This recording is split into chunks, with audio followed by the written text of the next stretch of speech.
First question in the second row. Julianne Herrera, ABC7 News Bay Area. Questions is for you, Kawhi.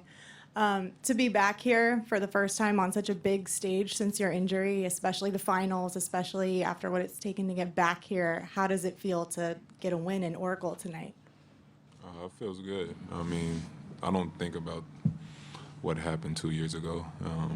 Pretty much living in it now. And I'm just happy we were able to get a Game 3 win, another step closer to our goal. ESPN. Why was "Let It Rip" just the right message tonight for you guys on the whiteboard, and who wrote it, and how well did Kyle Lowry follow that advice? I think we all kind of follow that advice, but it's just easier to look at that now and say it worked great for us, especially on a great shooting night. But it's been a while since the whole playoff series. We haven't really had a good team shooting night, and I knew eventually at some point we were due for one. So luckily we got one tonight, but we still have to do a better job defensively on the end of the floor to limit those guys better, so that we don't have to rely on our offense or our shooting to win games for us. But luckily it did tonight, and hopefully next game we can continue to stay warm and let it rip, and hopefully play even better defense. Steve on the aisle over here. Steve Ashburner, NBA.com. Danny, over here. I see you. Shaquille O'Neal apparently offered some shooting advice to you. He's a pure shooter. I don't know if you guys knew that. Yeah. Can you fill us in on what he suggested and what effect it had on your performance tonight? Yeah, I spoke to him before the game briefly.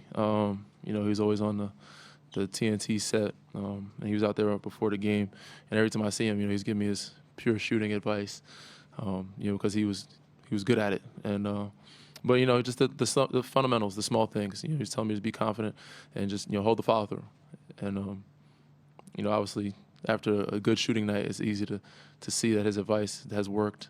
But he always just yells to me, leave it, and that's his way of saying, leave your hand up there, hold your follow through, and be confident in your shot. But he's always been that guy to me everywhere, or every year we get on the playoffs or on this stage, where he comes over and tells me, stay confident and give me his shooting advice. Standing in the back right. Danny or Kawhi, what do you make of all this fan support so far? I don't know if you were aware, but several Raptors fans, dozens of Raptors fans rather, stuck around after the game, broke out a rendition of "Oh Canada." And I just want to know what your thoughts were on just all this fan support, people traveling all the way here to the Bay Area to support you guys. I'll take this one since he answers probably a ton of them. But our fans have been amazing for us throughout the whole season, and in the playoffs especially. And the first two games, did a great job. We didn't hold our end up to game 2, but we got to come back home. Hopefully, keeping them proud or make them proud, and hopefully up in the series would be great. But all around the world, there's Canadian fans. Surprisingly, that's one thing I've learned being on this team.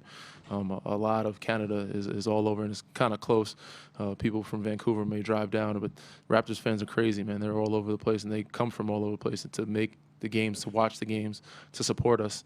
And we know how big of a stage and how big of an accomplishment it is. It's just us getting here, but we know the job's not done, and we want to continue to make them proud and hopefully give them their first title. Michael in the center towards the back. Kawhi, Michael Grange from Sportsnet. Going into the game, especially when you found out the Warriors are going to be without Clay, how important was it in retrospect to make sure you got this one on the road? It was very important, but I really didn't find out till the tip-off started.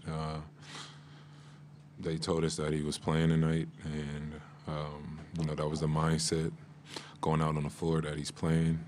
And it was a lot of pressure. It's a lot of pressure too. If one of the main guys not playing, they could still come out and get a win. Steph played great tonight, but it's big. I'm happy we got it. 2 wins away now, and let's see what this momentum carries us to. Robert, Arash, Dan. Right here. Robert Littal, BSO. Kawhi, when you have such balanced scoring from your starting unit, how does that help your game both offensively and defensively? And the secondary question that I had for you, I know you're not on social media, but I don't know if you were aware that your catchphrase, "the board man gets paid," is going very viral right now. We just wanted to confirm, is that actually something that you said? I used to say that back when I was in high school and college.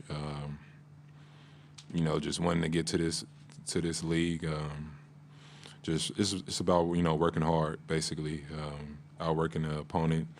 You know, rebounds help you win games, big rebounds, offensive rebounds, limiting the team to one shot, and you know, that used to be our motto. Just, you know, some of us that were in college that was trying to get to this point. I forgot your first two questions. How does the balanced scoring of the starting unit help open up your game offensively? I mean, you know, once I'm driving in the paint, I'm kicking out to guys that making shots. The defense, you know, doesn't want to collapse as easy. And, you know, we just got to keep playing in a flow, really. I feel like we don't need to worry about me scoring the basketball. We all could score with the offense that we have. We just got to keep moving it. At times when I do have the ball, the offense gets real stagnant, and you know we just stay in one spot, and that's so easy to guard if you're defending us. So it's about just moving the ball, playing you know, the team sport, and trusting everyone. Back center. Danny Arashmadani with Sportsnet in the back here. You'd said before the finals, I'm going to keep shooting, I'm going to keep shooting, I'm going to keep shooting. When you started feeling it, that last stretch at the end of the third quarter, hitting the 2 threes within 22 seconds, and the end of the period hitting the other one, just how hot were you feeling at that point? I wouldn't say hot, but I was comfortable. You know, we had a good rhythm. We had a good flow. We had a good couple of stops to where we can run and get our transition, where we get some good uncontested looks. We got a few good looks, and you know they fell for me. I still felt like there was a couple of opportunities that I had missed that if I was hot, I usually would have made it. I had a couple of good looks after that, and maybe it was due to fatigue, but you know, guys played hard. Guys made shots. We you know, did the little things, and end of the day, like you said, the board man is the blue collar team. And these guys did all the little things we needed to do to get a win. And obviously making shots helps, but rebounding, blocking shots, Serge was amazing at running back, sprinting back. Guys were amazing rebounding. Pascal, Mark, they hit timely buckets for us and had some timely stops and rebounds for us. Dan, last question on the right.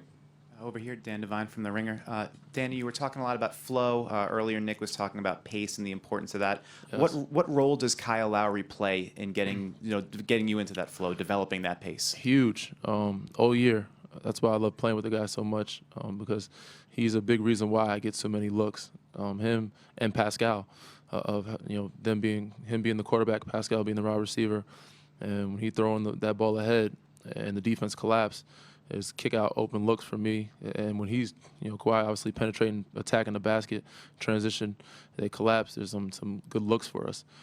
In a half court set, it's a little easier to guard that and match up. But Kalo's a huge, part of our pace, and that's why he's so. That's why he gets paid the big bucks, man. He does little things for us, even when he's not scoring. And tonight he scored well, but the biggest thing that he brings for us is that edge. He's a bulldog. He's a pit bull down there, and he's going to take charges. He's going to get rebounds. He's going to box people out. He's going to do the dirty work. He's a blue collar guy, and he's going to give us pace. So as much as people like to get on him about not shooting well, not scoring, it's not really his job. We don't need him to score as much with the guys we have here, with Kawhi, Pascal, Fred, myself on the perimeter, be able to shoot some. So, and if he does score, it's a plus for us. But it'd be great to have everybody continue to keep scoring, make it easier for us. But defensively, so we have to be better. Thanks, guys. Staff will be right in.